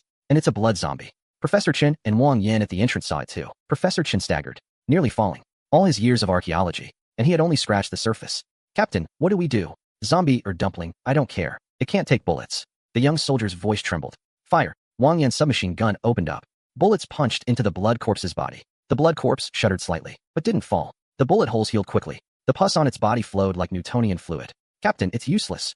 The blood corpse leaped out of the coffin, charging straight at a young soldier. Incredibly fast. A gust of stinking wind. The young soldier dived to dodge, but got hit on the shoulder. A crack. Bone shattered. The soldier was thrown back. Captain Zhang drew his military knife and charged. He stabbed it into the blood corpse's chest and twisted it twice. When he pulled hard, only the hilt remained. The blade had been corroded away. The blood on the hilt kept corroding. Don't touch this thing. Its fluids are highly corrosive. As the words left his mouth, the blood corpse grabbed Captain Zhang's shoulder. Captain Zhang kicked it. No effect. The blood corpse roared and flung him away. He slammed into the wooden wall. Captain Zhang got up and saw His leather shoe had been corroded away. The fabric on his shoulder was nearly eaten through. He quickly stripped off his clothes and shoes. Professor Chen and Wang Yan at the entrance were frozen in terror. Even bullets couldn't kill it. What could they do? If this thing got out, there would be heavy casualties among the crowd. Professor Chen turned and ran out. Quick, find a way to contact Brother Yi. He must have a solution. Outside was already in chaos. Gunfire and screams kept coming out. When the others gathered around, their faces changed. They're dealing with a blood-soaked zombie in the dining hall. Captain Zhang and the others are fighting inside. Can't beat that zombie. Took so many bullets and still fine. The blood on it is corrosive. Captain Zhang and a soldier are both injured. Professor Chen looks around anxiously. Where's Duoduo? She went to camp to get a power bank. No time. The live stream chat is exploding. Everyone is extremely anxious. Someone asks who has my phone number. But although Wang Yan saved it, her mind is already in a mess. Completely forgotten. Just then, Bingbing's staff says they caught one. Might be my comment, but there are too many comments. Hundreds of thousands per second. I immediately ask everyone to stop sending comments, so my message can be seen. The comments start decreasing, from hundreds of thousands to tens of thousands, thousands, hundreds. Finally, only dozens left. A few troublemaking ones. Everyone is furious, but they hold back. Finally, a comment appears on the screen. I am Yi Cheng. Can you see me talking? Right, Teacher Shiyi? Bingbing is overjoyed. So there really is a corpse transformation inside. Quick, use Shiyu again to talk to that zombie. Typing won't work. The zombie's intelligence is low. Once angered, it will fight to the death. Now do as I say. The one we're facing should be a blood corpse. It's top tier among zombies. Go find quicklime. The more the better. Bingbing shouts to the surroundings. Quicklime? No one brought that. Is cement okay? I ask if there is quick dry cement. After getting a positive answer, I say, sprinkle cement on the blood corpse. It can restrict the pus blood on its surface. Once the cement dries, it can also slow its movement. Then use the ink line to trap it. Finally, stick a black donkey hoof in its mouth. Li Duoduo should have the ink line and black donkey hoof, right? Yes, she brought them. But she's not here. Then use cement first to limit the blood corpse's movement, to avoid more injuries. Several young soldiers each carry a bag of cement and charge down. Bingbing grits her teeth, grabs the live stream equipment, and follows. I stare at the screen. My heart is in my throat. In the tomb chamber, a few young soldiers carry cement and charge down. Bingbing also follows. Indeed, too terrifying. Guns are useless. Captain Zhang and the others are covered in wounds. All bullets are spent. None of the young soldiers retreat. All are prepared to sacrifice. Today, no matter what, we must hold the line. Absolutely cannot let this monster go out to harm people. Just then, someone from outside runs in. Captain, Teacher Yi has a solution. Sprinkle cement on this thing. Hold it off, then use ink line to trap it. Finally, stick a black donkey hoof in its mouth. I knew it. Teacher Yi is reliable. Several people open cement bags. Sprinkle it around the blood corpse. The blood corpse roars wildly. Chases after people. But the young soldiers have learned to be smart. Turn and run. Others take the chance to sprinkle cement on it. The tomb chamber fills with gray dust. But the effect is immediate. Cement dust contacts the pus. Quickly forms hard lumps. The blood corpse is wrapped layer after layer. Movement gets slower and slower. Every step it takes, it has to crush the hard shell. Haha. Teacher Yi is still the reliable one. This method really fucking works. Everyone see that? Teacher Yi's method really works. The blood corpse's movement has been greatly restricted. I breathe a sigh of relief. But I know in my heart, this is only the first step. The ink line and black donkey hoof haven't been used yet. Don't know when Li Duoduo can get back. The cement hard shell on the blood corpse gets thicker. Every movement makes pieces fall off with a crash. But it's too terrifying. Carrying a shell of hundreds of pounds, it can still move freely. Just a bit slower. Don't fight it head on. Wait until the black donkey hoof arrives. Li Duoduo finally runs back. Drenched all over. Carrying a backpack in her hand. She ran too fast. Fell down. Covered in mud. But stubbornly gets up. The backpack has black donkey hoof and ink line. Bingbing quickly goes to help her. Li Duoduo walks to the entrance. Sees that thing with cement hard shell all over. The blood corpse still roaring and fighting. Her body sways. Almost falls. So Teacher Yi was right all along. Bingbing asks her, do you also think Teacher Yi is a Tomb Raider? Li Duoduo shakes her head and says, I think he is a descendant of a Mo Gene Corps officer. What he wrote in his books must come from the Mo Gene notes left by his ancestors. As soon as the ink line and black donkey hoof arrive, Captain Zhang immediately directs the counterattack. Several people use the ink line. From 4 directions, form a well-shaped pattern. Trap the blood corpse. The line has a great effect on the blood corpse. Every time it touches, it's bounced back. Like being electrified with high voltage, they tighten the encirclement. The vibrating line wraps around the blood corpse. Crackling. Sparks fly. The blood corpse struggles fiercely. The cement hard shell on its body is torn. Captain Zhang has people knock the blood corpse down, takes the black donkey hoof and charges up. Taking advantage of the moment the blood corpse opens its mouth to roar, directly stuffs it into its mouth. The blood corpse that was struggling violently just now suddenly calms down. Doesn't move at all. Several young soldiers all sigh in relief. Li Duoduo's body goes limp, sits on the ground and faints. Extreme mental tension and running around in the rain. Physical strength completely exhausted. In the live stream room, countless people are curious about the principle. I sent a comment to explain. The reason the blood corpse can exist is because there is a special bioelectricity inside its body, keeping the body active. The black donkey hoof acts as a blocking resistor. Stuck in the mouth, it blocks the bioelectric flow, causing the zombie to temporarily lose mobility. But once the black donkey hoof is removed, bioelectricity flows again. The zombie will still stand up. To completely destroy it, either burn it with fire, or make the bioelectricity in its head disappear completely. The blood corpse is dealt with. System reward arrives again. Guided the archaeology team to subdue the blood corpse. Reward, level 5 cohesion kick. This is a unique skill of the mountain moving school. Very powerful, cohesion kick. I really want to try it in the room. Looking at the expensive furniture around, really couldn't bear to. The archaeology team is temporarily halted. Without my guidance, they don't dare to advance rashly. Indeed, the matter made headlines, but was taken down after a few minutes. All related topics on the internet were blocked. I know this is the government stepping in. They were taken away by a mysterious department. Everyone signed a confidentiality agreement. Those few online who made sarcastic remarks were doxxed, instantly became pariahs. A day passes quickly. Days without writing suddenly become leisurely. Playing games, watching matches, a carefree life. Thinking about the miserable days of staying up late to write. Really like night and day. 12 o'clock at night. I had just turned off the lights to sleep when I heard rustling at the door. My ears are incredibly sharp. I listened closely. 2 people were whispering outside. What a moron. Can't even open a lock. What use are you? What's your hurry? If you're so good, you try. Nonsense. I don't know how to do this either. Then shut up. Don't bother me. My expression turned strange. Sneaking around in the dead of night. Picking locks. I'd never have noticed before. Even if I did, I'd be terrified. But now, I'm not the same old me. I'm not confident against a juncture. But 2 petty thieves are no problem. However, I still sent Qinbing a message. There's a thief at my place. He replied instantly. Coming. Be careful. On my way. I quietly put on my clothes and went to the door. The lock clicked. If we hold up the boss's plans, see how he deals with you. Can you stop nagging? This is a top-grade mechanical lock. It's not that easy to open. Hurry up. If we don't get the Majin notes today, neither of us will have it easy. Majin notes? My expression instantly turned strange. Where did the Majin notes come from? These are no ordinary thieves. They're Tomb Raiders. This whole thing I've been doing has actually attracted Tomb Raiders. They watch the live stream too. They really think I have the Majin notes. Now I'll never be able to explain myself. I decided to catch these 2 first, then have them take me to meet the boss they mentioned. Ah, it's open. Open. Wait, something's wrong. I didn't even pick it. Creak. The door swung open. I stood in the doorway, grinning at them. Don't be shy. I saw how hard you were struggling with the lock, so I opened it for you. They both froze. The skinny one looked dumbfounded. Thanks. My mouth twitched. Thanks. This guy's brain doesn't seem too sharp. I opened the door and stood face to face with the 2 Tomb Raiders. The scene was really surreal. We've been found out. The skinny one panicked and tried to run, but the fat one grabbed him and yanked him back. Run my ass. There are 2 of us. We're not afraid of one. You're Yi-chung, right? Hand over the Majin notes now. Or don't blame us for being rough. I looked at the fat and the skinny one. No matter how I looked at them, they didn't seem very bright. Too many eyes and ears outside. Come inside and talk. Wouldn't want someone calling the cops. Probably sent in as cannon fodder. Should we change into slippers? We're here to rob you. Change into your head.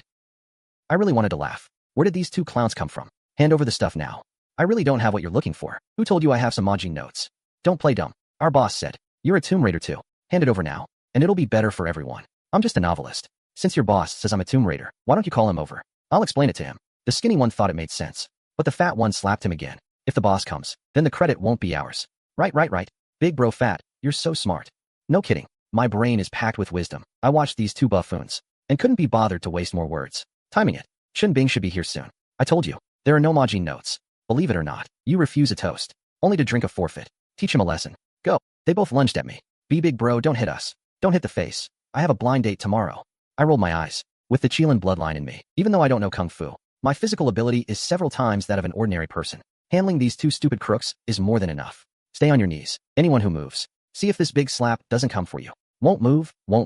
Absolutely won't move. As long as you don't hit the face, I'll do anything. They kept begging for mercy. I was just using them for practice. I aimed exclusively for the face. Now they're both pig heads. Ding dong, my phone rang. Qinbing sent a message. I'm at the door. How are you? Where are the thieves? He came pretty fast. I walked over and opened the door. Don't worry, it's me. Who? He gave me a strange look and walked in. When he reached the living room, he saw 2 people kneeling on the floor, hands on their heads. He was stunned. Did you do this? How could that be? I'm a civilized person. They came in without turning on the lights and accidentally tripped. Tripped? He shot me a look. I glanced at the 2. Officer Chen, you're misunderstanding me. You too. Tell him yourselves. Did you trip? Right, tripped. It was too dark. We didn't notice. Yes, we really tripped ourselves. Absolutely not beaten by this big bro. Qinbing's expression grew even stranger. This Yi-chung is more and more unfathomable. The fat and skinny one kept explaining that they tripped on their own. Nothing to do with me. Qinbing looked at me oddly, but didn't dwell on it. After all, they're thieves. Whether they tripped or were beaten didn't matter. I quickly changed the subject. Officer Chen, you really need to thank me this time. What? Thank you. These two aren't ordinary petty thieves. They're tomb raiders. His eyes widened. Really? They were sent by their boss to steal some Maji notes. I don't even know I have any Maji notes. I grabbed a drink from the fridge, took a calm sip. Is he telling the truth? Are you tomb raiders? The two sneaked a glance at me. I smiled at them. Don't worry, this beautiful officer who catches bad guys. You'd better answer truthfully. Get leniency. They both shuddered. This guy is a smiling tiger. He was smiling just like that when he beat them into this state. We are tomb raiders, but we've never been in a tomb yet. The boss said we're not qualified. He said we can only enter a tomb if we bring back the Maji notes. Who is your boss? Everyone calls him Duoduo. Duoduo? We've been looking for this guy for a long time. Leader of a major tomb raiding ring. Never been caught. I was a little surprised. Didn't expect the boss behind these two idiots to be such a big fish. So you were sent by Jedi Rat? No, Brother Biao sent us. He wanted to impress Grandpa Rat. Grandpa Rat doesn't know we're here. Qin Bing's eyes lit up. Jedi Rat is incredibly cunning. This time he might be screwed by his own men. He immediately called for backup. Then he hesitated for a long time. He said to me, Yi Cheng, I really owe you this time. If we can catch Jedi Snake, it'll be a major achievement. Don't mention it. Yi, also despise tomb raiders. I'll catch as many as I can. He looked at me oddly. This guy speaks so righteously. Is he really not a tomb raider?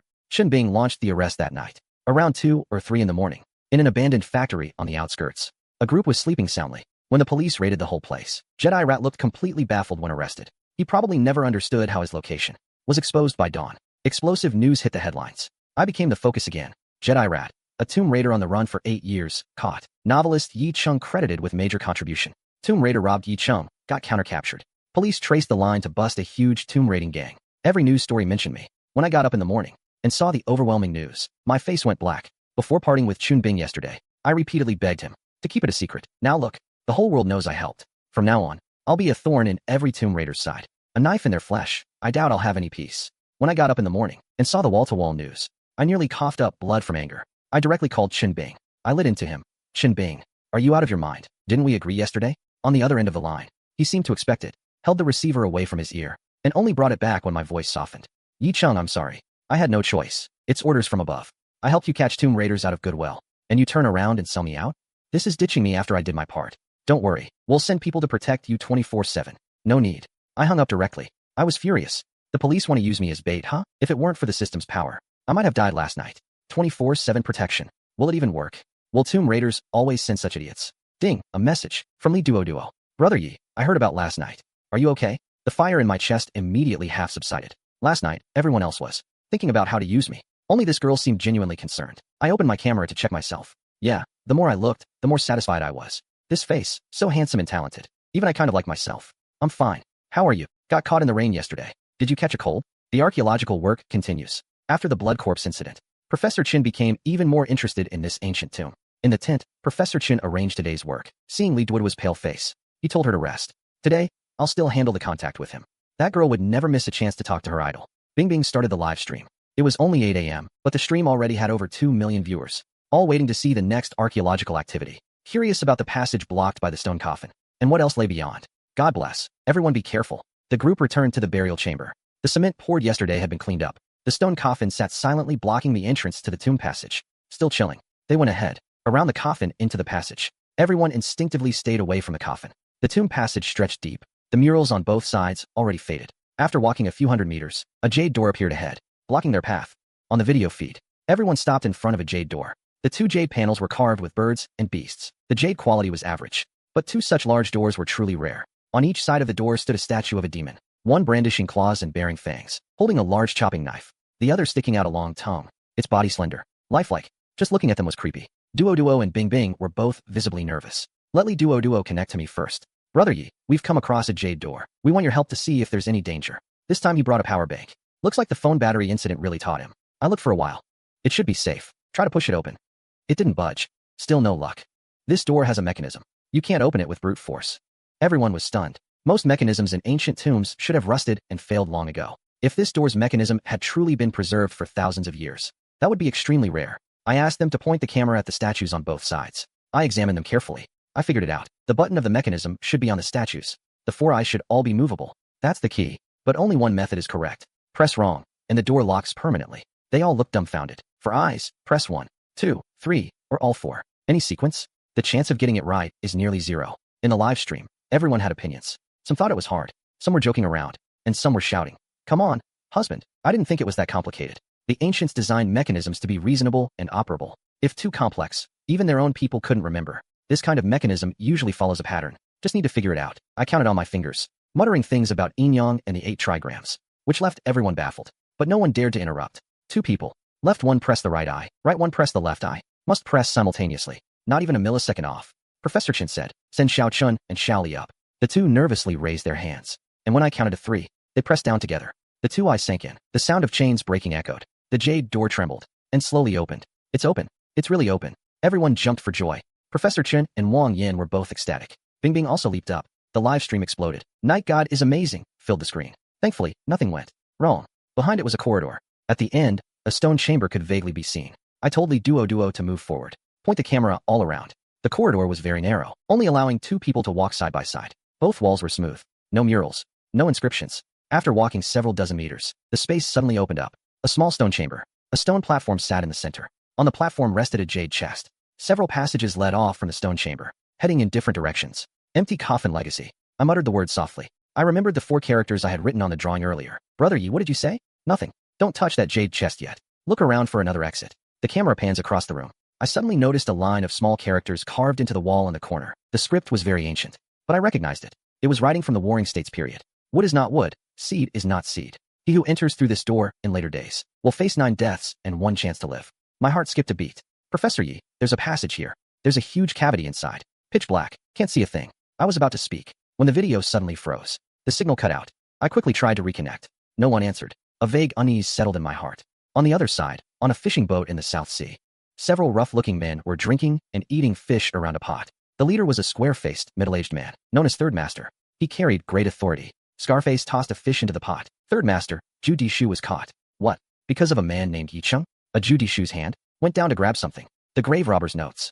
Yicheng caught him. They traced the clues and rounded up the whole Zhu Dishu crew.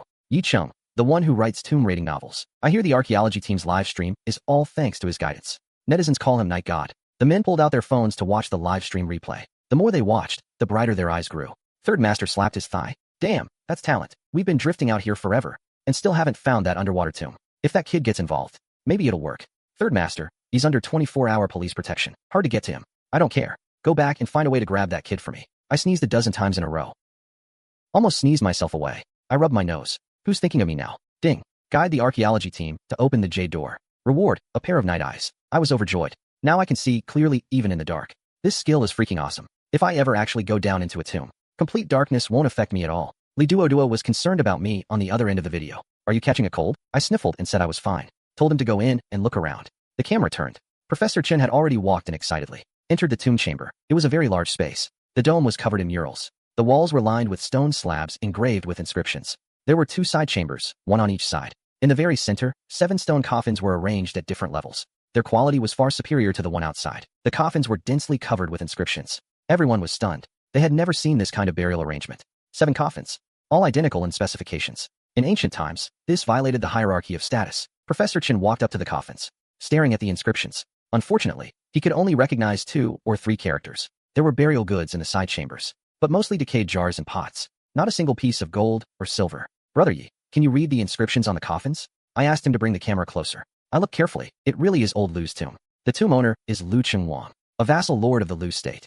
He was born with a ghost seal, able to borrow ghost soldiers from the underworld for battle. Later he said there was a rebellion of minor demons in the underworld, and he needed to go back to help.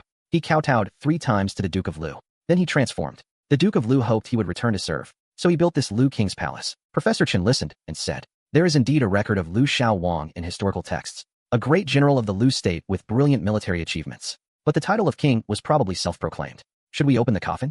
Everyone shivered inexplicably. The shadow of the blood corpse still lingered. "Not yet, Professor Chen. Remember the characters I left on the drawing? Empty coffin legacy." Professor Chen was taken aback. "Is there more to this story?" Everyone grew curious. I mentioned the words, "empty coffin legacy." Only then did everyone remember. I had indeed left that note on the drawing. Actually, from the moment I saw that tomb robber's tunnel, I had my suspicions. Now, seeing these 7 coffins, I was almost certain. This is not Lu Shuowang's true resting place. It's only an empty coffin legacy. Everyone's eyes went wide. Professor Chen pressed for an answer. According to this, the ancient tomb is completely intact. No signs of looting. That makes the presence of the tunnel very strange. So I suspect the grave robber back then was none other than Lu Shanwang himself. What? How is that possible? Everyone was completely confused. Before I explain, let me tell you an unofficial history about Lu Shanwang. According to the unofficial records, Lu Xiaowang's army rested during the day. and marched at night. The places they passed often had many broken graves. When asked, they said ghost soldiers came and went. Do you really think Lu Xiaowang could borrow ghost soldiers?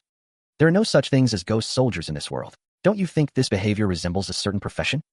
Li Duoduo gasped. Could Lu Xiaowang be a tomb robber? Digging up graves at night to cover his tracks. Resting during the day, if discovered. He'd say the tomb owner was conscripted into the ghost army. That's how the story of him summoning ghost soldiers started. I praised him. You're right, Duoduo, very smart.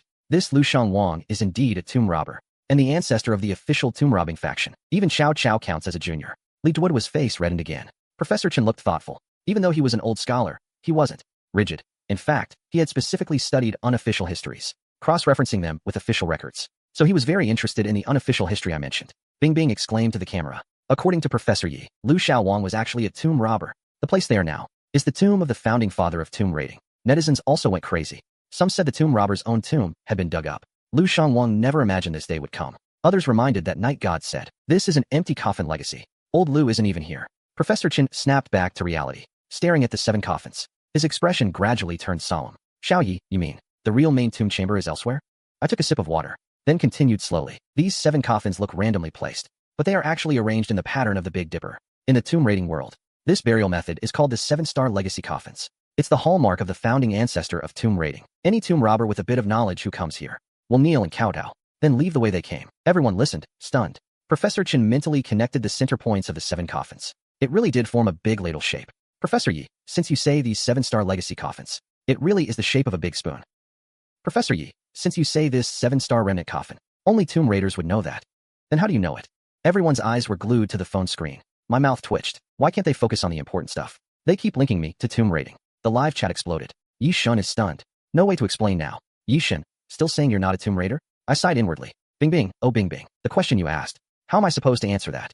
I scratched my head. Well, read more books. It's all in books. That's where I got the material for my novel. Even I knew that sounded weak. Brother Yez, Tomb Rat Diaries must have blood in it. I pretended not to hear. Professor Chun was gracious enough not to dwell on that question. Instead, he pressed on about the other main chamber. Xiaoyi, you said Lu Wang took over someone's nest? That older tomb. Whose do you think it is? The kind of thing that would make him ignore such taboos. There must be something incredible inside. As for what exactly, we'll only know once we get in. Then when do we go in? I can hardly wait.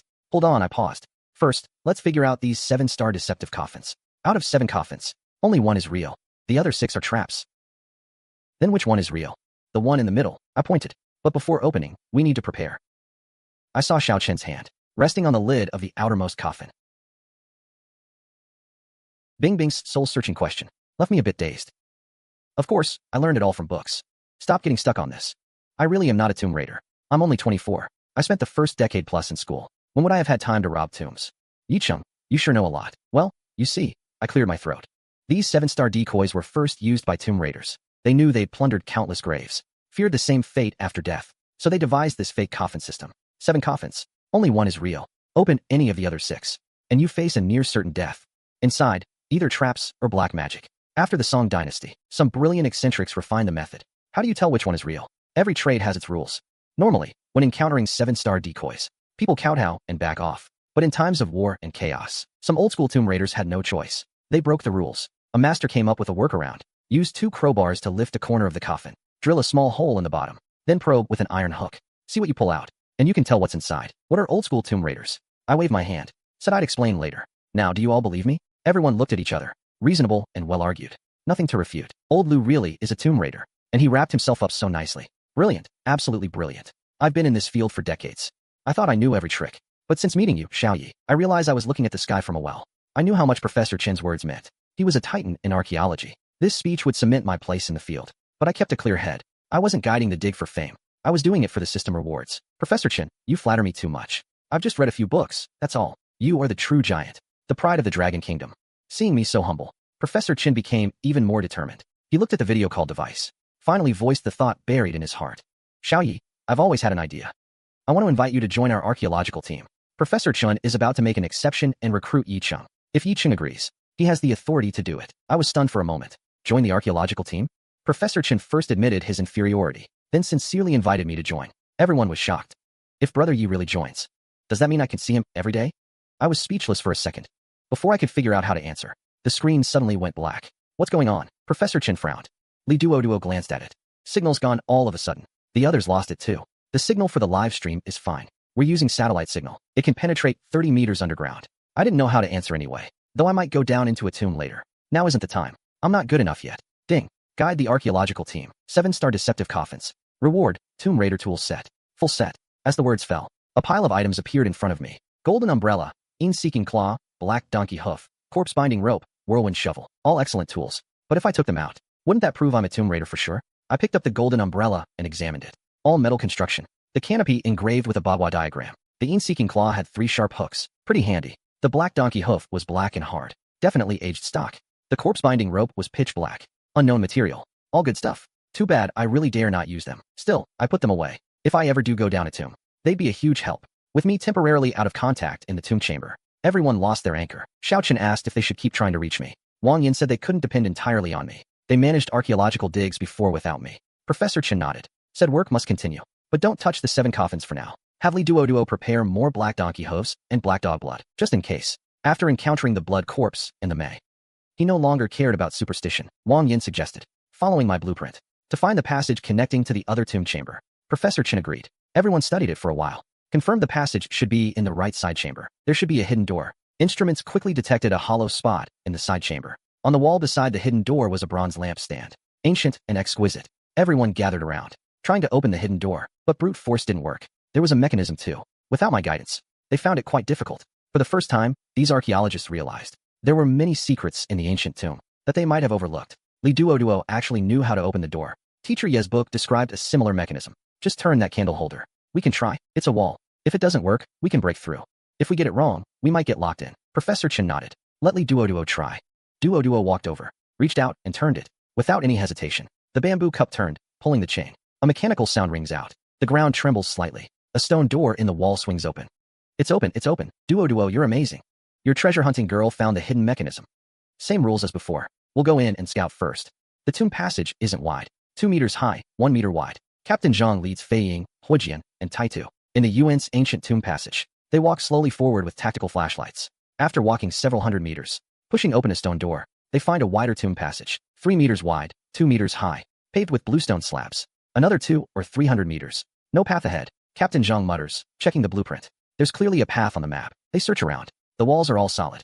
Taitu says, could the passage be below? He stomps hard on the ground. Suddenly the ground beneath them gives way. They fall straight down. The change comes too suddenly. Before they can react, they fall. Captain Zhang's heart sinks. In ancient tombs, such traps usually have blades below. He lets out a silent wail, but then thinks of Professor Chen and the others not coming in, and feels it was worth it. Thud after thud. They hit the ground. Painful, but not dead, and not injured. Fortunately, no hidden traps below. Captain Zhang gets up. Fei Ying, Huijian, Taitu. How are you all? Fine, just hurts from the fall. It was my fault for stomping. We're clearing the way for the archaeology team. Better us than Professor Chen and the others. They fix their flashlights and find this is a pit over a meter deep, square in shape. Ahead is a corridor. Captain Zhang takes out the blueprint. So the passage was below all along. Teacher Yi is truly amazing. They prepare to move on. Captain, don't move. A plop. Something lands on Captain Zhang's back. A corpse beetle opens its mouth to bite. Bang. A gunshot. The corpse beetle is shattered. Green juice splatters all over Captain Zhang's face. Look up above. Fei Ying shouts. Everyone looks up. Above is a dense black mass of corpse beetles. The big ones are the size of soccer balls. The small ones the size of fists. Crowded and thick. More are crawling out of holes in the surrounding walls. Run. They scramble forward. Corpse beetles rain down like a waterfall. Gunfire keeps ringing out. Professor Chen and the others are sorting burial goods. Li Duoduo suddenly stops. Do you hear that? What's that sound? Who's setting off firecrackers? That's gunfire. Come in, please respond. Everyone grows worried. Captain Zhang and the others are in trouble. Professor Chen has someone contact them via walkie-talkie. A minute later, Captain Zhang's voice comes through. He's breathing heavily. We've encountered corpse mutations. This maze is full of corpse mutations. The mutations carry corpse poison. Getting bitten many times is no joke. Captain, do you need backup? Don't come in. It's haunted. Captain Zhang's word haunted makes everyone in the room gasp. Who is Captain Zhang? A hardened warrior. He wouldn't blink facing an enemy. But now his voice carries fear. What did he encounter? Captain Zhang, what did you see? A young soldier presses. No reply from the walkie-talkie for a long time. Professor Chen's face turns grim. He thought it was just a maze inside. Now there are not only corpse beetles, but also unexplainable things. He shudders to think. If Captain Zhang hadn't stopped him, he might be the one in danger now. Just then, the walkie-talkie sounds again. Fei Ying was grabbed by a hand. We're chasing it. Contact Teacher Yi quickly. A hand. A long, slender hand. Green, with 7 long, thin fingers. The arm is very long. Gunfire comes through. Very, very long. Professor Chen clenches his fists. He can't just watch Captain Zhang and the others get hurt. I'll take a few more young soldiers and go in to rescue them. Wang Yin insists on going. Everyone's expressions are determined. They head toward the ancient tomb together, ready to rescue the trapped teammates. You're still young. If something happens to me, the archaeology team will need you to take charge in the future. Everyone's eyes redden. I'm going with you. I can get in touch with him. I'm going in too. If we don't capture what's inside, the netizens won't be satisfied. Duoduo gets a satellite phone. Finally contacts me. The video connects. She almost cries with joy. Don't cry, it's okay. I know the situation. Go in first. Be very careful. Brother Yi, Captain Zhang said it's haunted in there. Are there really ghosts? I don't know if there are ghosts, but from Captain Zhang's description, it's probably not ghosts. It's a special kind of plant. A plant? The heavy weight in everyone's heart inexplicably lifts a little. Professor Chen quickly asks where I've seen such a thing. I saw it in a book. There is an ancient divine tree called the nine-headed snake cypress. It coexists with corpse beetles. It has countless long, thin vines. At the tips of the vines are seven-fingered little hand-like things. The tree itself only traps prey. What kills is the half-grown corpse beetles. Once they're dragged back, they become food for the beetles. The beetles' droppings become fertilizer for the tree. Everyone listens, stunned. Hello everyone, and welcome back. Today, I want to take you behind the scenes and share how I create the videos on this channel. You may usually watch the final stories, but behind each video, there is a long process that includes ideas, writing, AI images, video creation, voice work, and editing. If you are still watching now, please comment, movie number 24. I want to know who is following this video until this point. Your comment helps me a lot, and it shows me that you are interested in this kind of content. The first step in making a video is not the image or the editing. It starts with the idea. I need to decide what kind of story I want to make. It could be a story about a normal person who suddenly gets a powerful system. It could be a cultivation story where the main character grows stronger step by step. It could also be a revenge story, a fantasy adventure, a reincarnation story, or a story with romance and emotional scenes. After I decide the direction, I use ChatGPT to help me develop the story. I use it to create the plot, organize the events, write narration, build dialogue, and improve the story structure. ChatGPT is very helpful, but the script still needs human editing. I need to make sure the story sounds natural, the pacing is good, and the emotional moments are strong enough. Writing a good story takes time. The opening needs to catch the viewer's attention. The middle needs to have conflict and development. The ending needs to leave an impression. If the story is too slow, people may lose interest. If the story is confusing, people may not understand what is happening. So I always spend time adjusting and polishing the script before moving to the next step. After the script is ready, I start creating the characters using AI. This is where the story begins to become visual. I create the main character, female characters, villains, background characters, and different environments. I need to make sure their appearance fits the story. The clothes, face, expression, pose, and background all need to work together. For example, if the story has a powerful fantasy setting, the characters may need dramatic lighting, magical energy, and strong poses. If the story is modern, the visuals may need city backgrounds, stylish clothes, or futuristic elements. If the scene is emotional, the character expressions must feel soft and believable. AI images can be beautiful, but they are not always correct. Sometimes I get images with wrong hands, strange faces, incorrect clothing, or details that do not match the story. So I have to create many images, choose carefully, and sometimes fix or regenerate them many times. After I have the images, I turn them into video. I add motion, camera movement, effects, and transitions. This helps make the video feel more alive. The goal is to make the audience feel like the story is moving forward, not just showing still pictures. Then I work on the voice. I create narration and voices for the characters. The voice needs to fit the emotion of the scene. If the story is intense, the voice should sound powerful. If the scene is sad, the voice should feel emotional. If the scene is mysterious, the voice should be slower and deeper. Voice is very important because it helps the viewer feel the story. After that, I edit the full video. Editing is the stage where I combine all the materials into one complete video. I arrange the scenes, cut unnecessary parts, match the voice with the visuals, add music, add sound effects, and adjust the pacing. Sometimes I spend a lot of time on a very short scene because I want it to feel smooth and natural. Making one video usually takes from 1 day to several days. Some videos are faster, but others take much longer because I have to fix the script, recreate images, redo the voice, or adjust the edit many times. It takes patience, but I want to give viewers a better experience. Your support means a lot to me. When you watch, like, comment, and subscribe, it helps me know that the time I spend creating these videos is worth it. I will continue improving and making better content for this channel. In future videos, I will slowly explain each step in more detail.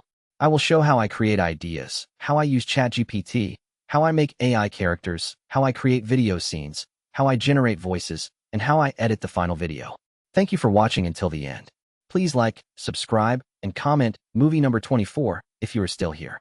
I truly appreciate your support, and I will see you again in the next video. Welcome back, everyone. Today I want to talk about the creative process behind each video, from the first rough idea to the finished upload. Thank you for being here and spending your time with my channel. I truly appreciate every viewer who follows my content. Before we continue, leave movie number 137 below if you are still following the video. I really want to know who is watching until this part. The final video is only the last result. Before that, I have to go through many stages, and each stage can take a lot of time if I want the video to feel better. Sometimes the idea begins with only one simple concept, such as a weak hero gaining a system or a rejected character returning stronger. From there, I build the world and the conflict around that concept. I use ChatGPT to support the script writing stage.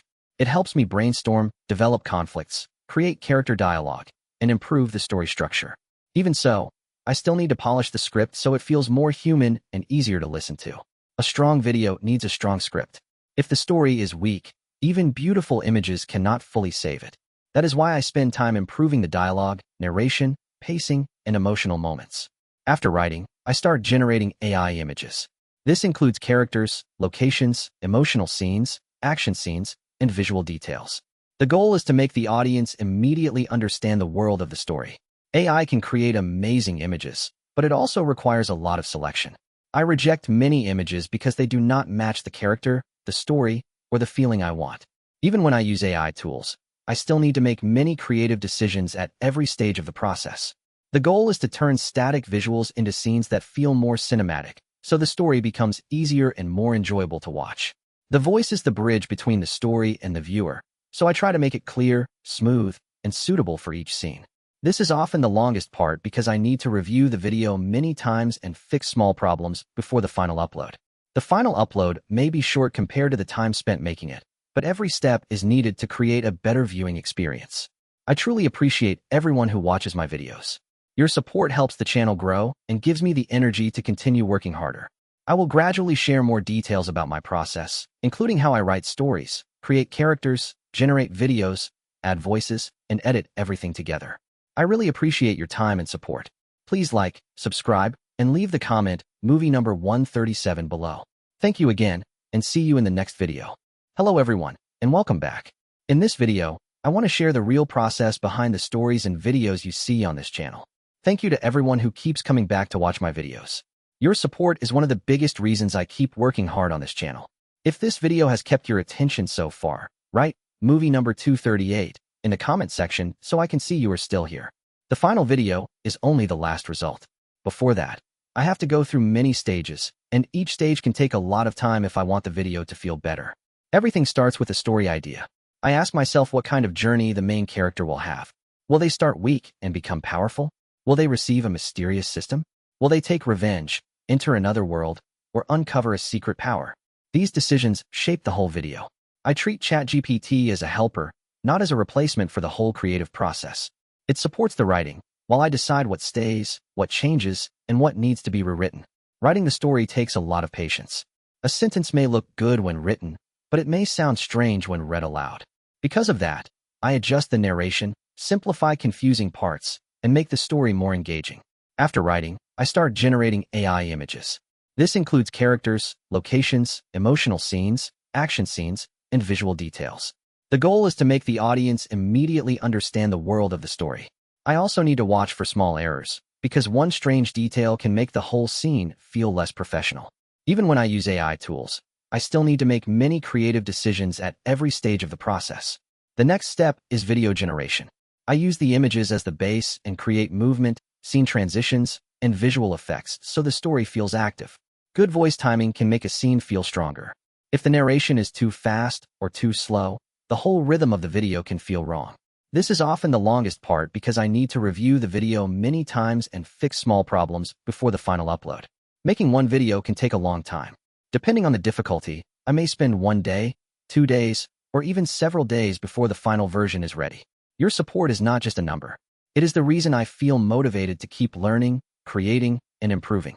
Later, I will explain each stage more clearly, from idea creation and script writing to AI images, video generation, voice work, and editing. I really appreciate your time and support. Please like, subscribe, and leave the comment movie number 238 below. Thank you again, and see you in the next video. Welcome back, everyone. Today I want to talk about the creative process behind each video, from the first rough idea to the finished upload. Thank you for being here and spending your time with my channel. I truly appreciate every viewer who follows my content. Before we continue, leave movie number 299 below if you are still following the video. I really want to know who is watching until this part. The final video is only the last result. Before that, I have to go through many stages, and each stage can take a lot of time if I want the video to feel better. Sometimes the idea begins with only one simple concept, such as a weak hero gaining a system or a rejected character returning stronger. From there, I build the world and the conflict around that concept. I use ChatGPT to support the script writing stage. It helps me brainstorm, develop conflicts, create character dialogue, and improve the story structure. Even so, I still need to polish the script so it feels more human and easier to listen to.